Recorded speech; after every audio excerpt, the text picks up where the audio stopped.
In more than a few of my videos, I talk about the importance of learning Spanish verbs with their appropriate prepositions, especially if those prepositions don't correspond to their English equivalent. Here's an example of what I mean. In English, we dream of people or of being a baseball player. Of is our preposition. But in Spanish, they dream with people or with being a baseball player. So if you just learned the Spanish verb for to dream as soñar and put it on your word list, chances are pretty good that when the time came to use it in a sentence, you would use it with the wrong preposition, right? That's why it's important. Another thing that will confuse English speakers is that sometimes you'll actually have a preposition in Spanish where there isn't one in English, so they wouldn't even think to include it. That's why, again, it's a good idea to learn those verbs with the preposition. Well, several viewers have asked me to do videos just listing verbs with those prepositions so they can study them. And I've seen some folks try this and they'll be like, okay, I'm going to cover all kinds of verbs with a, or de, or con. And they just give you this long list, one after another, two. And you look at that and you're like, wow, that's a lot of stuff in there. And you know what you get out of that? Nothing. I mean, I don't get anything. So that's not what I want to do here. Actually, what I'm going to do is I'm going to go through some verbs that I use all the time that I think are particularly useful with their preposition. And I'm going to kind of link them if they are linked, because there's certain verbs, you know, that might have two different prepositions or things change, because I really want you to understand how these are used. But first, I want to tell you about the sponsor of this video, Lingopie. Lingopie is a valuable resource for anyone who wants to improve their ear for spoken Spanish. Lingopie has a large library of Spanish programs and movies, and you can even link your Netflix account to it. And what Lingopie does is it enhances the experience of watching that content. If you don't know a word, you can just click on it in the subtitle to see the definition. When you do this, it'll actually add it to your own private word list that you can study later using other tools on the site like flashcards and quizzes. Just think how much new vocabulary you could learn from a single show. If you have a question about the grammar of a particular sentence, or you're wondering why that conjugation is used, you can just click on this icon for a complete explanation. If you're studying other languages, you might also be interested to know that Lingopie offers programming in 9 different languages. My wife loves it for learning Italian. If you'd like to try Lingopie for free for 7 days, just click on the link in the description section of this video. Let's go ahead and get into those verbs and prepositions. I'm going to start with one that I mentioned in the intro, and that is going to be soñar con, to dream of, but literally to dream with. Juan sueña con ser abogado. Juan dreams of being a lawyer, but literally, Juan dreams with being a lawyer. One other thing I want to point out there, and I do go down these rabbit holes, and that's, you know, while I explain things, but that's to help you learn things, is that after prepositions, you're not going to have the Spanish gerund. That's the Spanish equivalent of the ing ending. In English, you're not going to have siendo, like con siendo abogado. No. You're just going to have infinitives. Con ser abogado. Here's another example. Anoche soñé con mi abuelo. Last night, I dreamt of my grandfather. But literally, I dreamt with my grandfather. One of the main reasons why I don't agree with just giving students a list of verbs with the preposition like everything with de or en is because of verbs like pensar, which mean to think. Because you could say pensar en, you could say pensar de, and they would have different meanings actually. Or you could just have pensar plus the infinitive. But if we broke all that up, you may never see the relationship between the three. Here's the cool thing here. The meaning will actually change depending which one you use. We'll start there at the top, pensar plus infinitive, and this means to plan to do something. We plan to move to Mexico in November. Pensamos mudarnos a México en noviembre. Now you have pensar en next, and this is to think about something or someone doing something. Siempre pienso en ti. I always think about you. Siempre pienso en mudarme a México. I always think about moving to Mexico. If you want to ask someone what they're thinking about, you're going to pop that en right up there before the que. ¿En qué piensas? What are you thinking about? And this is just thinking about something, not rendering an opinion. If you want to render an opinion, use that kind of think about, you're going to jump to our third one, pensar de. To think about something, but as in to give your opinion. ¿Qué piensas del nuevo supervisor? What do you think about the new supervisor? If you want to ask someone, what do you think, as in, what's your opinion about something, like you just said something and you want to ask, what's your opinion, you could just ask, ¿Qué piensas? Pienso mudarme a México en noviembre. ¿Qué piensas? I'm planning to move to Mexico in November.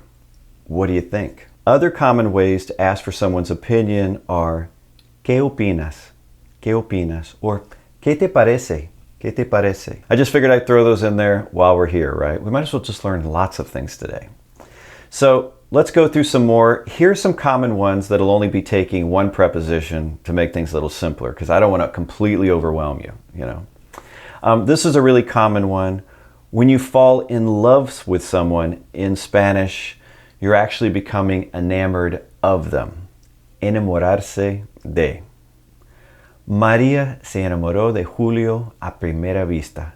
Maria fell in love with Julio at first sight. And you might like that also, a primera vista, at first sight. You can throw that on your word list. Our next one is to say goodbye to someone or farewell to someone. Farewell sounds very formal. Despedirse de, okay?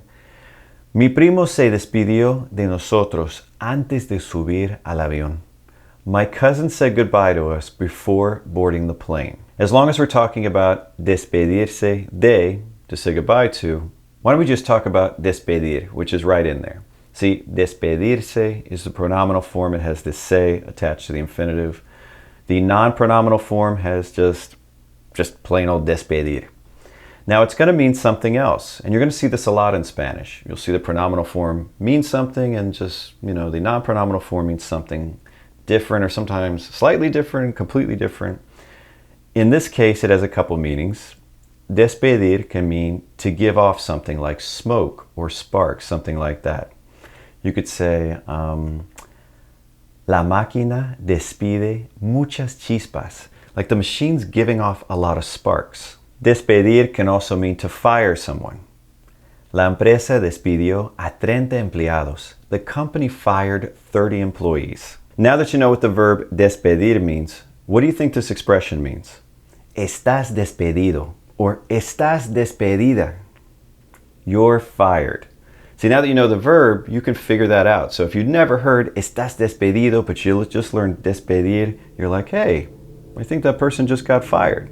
That's how it works. That's why I want you to understand how these verbs all interrelate, and that's why examples are so useful.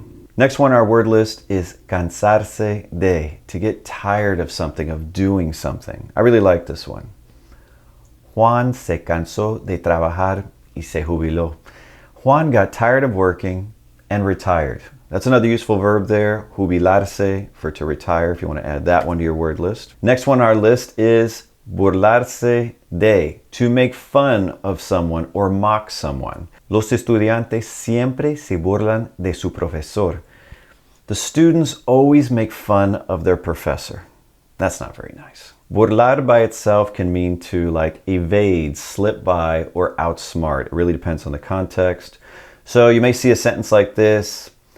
El ladrón burló a la policía durante 2 años. The thief evaded the police or outsmarted the police for 2 years. Next one on our list is limitarse a, to limit oneself to something. And after that a, you're going to be plugging in a verb. El médico me dijo que debería limitarme a tomar solo 2 bebidas alcohólicas al día. The doctor told me I should limit myself to drinking only 2 alcoholic drinks a day. I guess that's good advice. I don't know. I'm not a doctor. For folks who like to invite people to do things with them, we're going to have invitar a. Okay? And then we can plug things in. We could plug a noun in, or we could plug in a verb. Mi primo me invitó a cenar. My cousin invited me to eat dinner. I like that about Spanish. You have like a verb that means to eat dinner, cenar. You got a verb that means to eat breakfast, desayunar. A verb that means to eat lunch, almorzar. And in English, we just keep adding the to eat dinner, to eat breakfast, to eat lunch. I'm going to make things a little bit easier at this point by lumping some verbs into categories so you'll remember them better, all right? So we have Verbs of learning and teaching take the preposition a. Aprender a plus your infinitive, to learn to do something. Aprendí a nadar a los 5 años de edad. I learned how to swim at 5 years of age. Enseñar a. And that's where you plop in the infinitive, okay? Just remember, enseñar a is to teach, to do something. Mi papá me enseñó a nadar a los 5 años de edad. My father taught me how to swim at 5 years of age. Now, obviously my father wasn't 5 years of age. I was 5 years of age. The next category is going to be verbs of beginning. These are going to take the preposition a. There's a lot of different verbs for beginning. I think the two big ones in this category are going to be comenzar a and empezar a, to begin to do something. Juan quiere comer antes de comenzar a pintar la casa. Juan wants to eat before starting to paint the house. And you could have had empezar in there. Antes de empezar a pintar la casa. And I'm emphasizing the a, but you won't normally do that. It would just be antes de comenzar a pintar la casa. Since I have pintar in that example, that reminds me of another useful one. Put this on your word list. Pintar de plus the color. That's why you're going to say that you're painting it a certain color. Pintamos la casa de azul. We painted the house blue. Chances are you didn't anticipate that preposition as an English speaker, right? I painted the house of blue? No. So you would have just left it out and it wouldn't have been correct. Next one on our list is a really common verb that I use. You might be using it too already. Ayudar, to help, right? So we have ayudar a is to help someone to do something. Got to remember that a. Avísame cuando puedes ayudarme a pintar la casa de azul. Let me know when you can help me paint the house blue. Look, we put all kinds of things in that example. And I'm just going to point that out because we have right there in the beginning, we have avísame, avísame. I love that one for to let me know. We say let me know a lot in English, and there's some different ways to do it in Spanish. I think this is a fantastic way. It's literally like advise me, as in notify me when something happens. If you've been watching my videos about the subjunctive, you may have recognized that that is the subjunctive trigger, meaning you have a certain grammatical construction that will require the subjunctive. And this is the subjunctive trigger. Avísame cuando plus subjunctive. Let me know when something happens. Whatever that something that has to happen, that verb's going to be in the subjunctive. Let me know when what? You can help me. Puedas ayudarme. That's in the subjunctive. A pintar la casa. How? De azul. I had to stick it in there, right? We want to paint it blue. It would have been easier to just say, hey, to paint the house. But we want you to remember de azul. And it doesn't have to be blue, folks. It can be de verde, de rojo. Whatever color you like. I don't want you to feel like you're stuck with azul. Whenever I talk about verbs in Spanish that take a preposition that you just didn't expect because we don't have one in English, on that list inevitably will be this verb abusar, which you can probably already guess what it means, to abuse. So when you're abusing something or somebody's abusing something, it's going to be abusar de. Juan abusa de su cuerpo. Juan abuses his body. Next one on our list is going to be contar con, like to count with. And this one's actually going to have two different meanings with that same preposition. The first one is to count on something, like to rely on something. Siempre puedes contar conmigo. You can always count on me. Or literally, you can always count with me. Contar con can also mean to have, but more like when you're describing some kind of permanent characteristic, So we usually use this with like inanimate objects, like el hotel cuento con más de 200 habitaciones. The hotel has more than 200 rooms. Like that's kind of a permanent characteristic of this hotel. So contar con would fit there. Now let's talk about contar just by itself without the preposition. It's an interesting verb too because it can have different meanings, all right? So you can have contar as in to count, like, 1, 2, 3, 4, 5, 6, 7, that kind of count. ¿Sabes contar del 1 al 10 en italiano? Do you know how to count from 1 to 10 in Italian? Contar can also mean to tell, as in to tell a story or narrate something.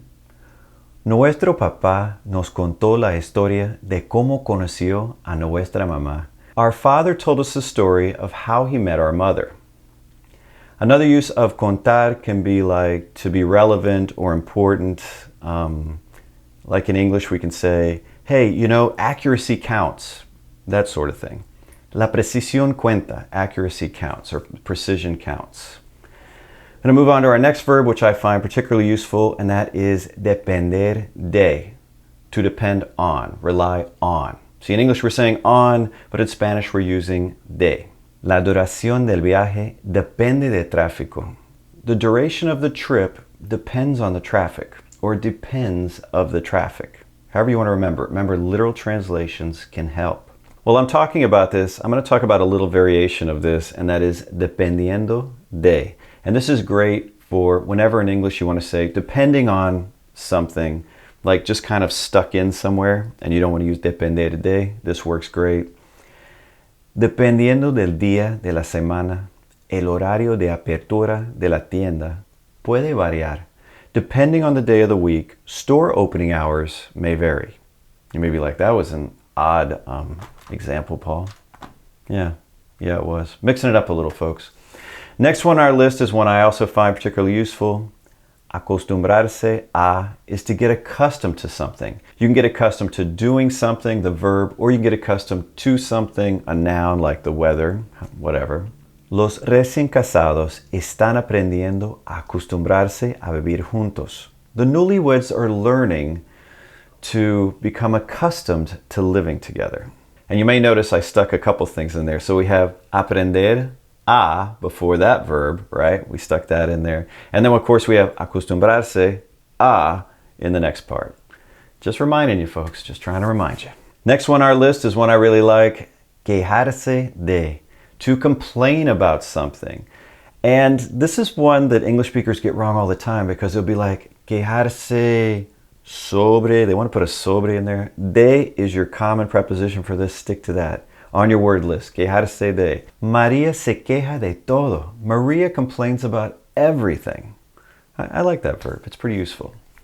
Well, I could keep going on and on and on, but then I would go down more and more rabbit holes. This thing would run into hours, and I don't think anybody would watch it much beyond this point. So I'm going to go ahead and call it for this one. I may do some other ones, and you know, I may come to the point where I actually break them down by ahs and des and cons. But I don't know, I think you'd miss out on some things. Let me know what you think in the comments section. Thank you very much for watching, and I hope you enjoyed it. If you did, don't forget to give me a thumbs up. And until next time, hasta luego.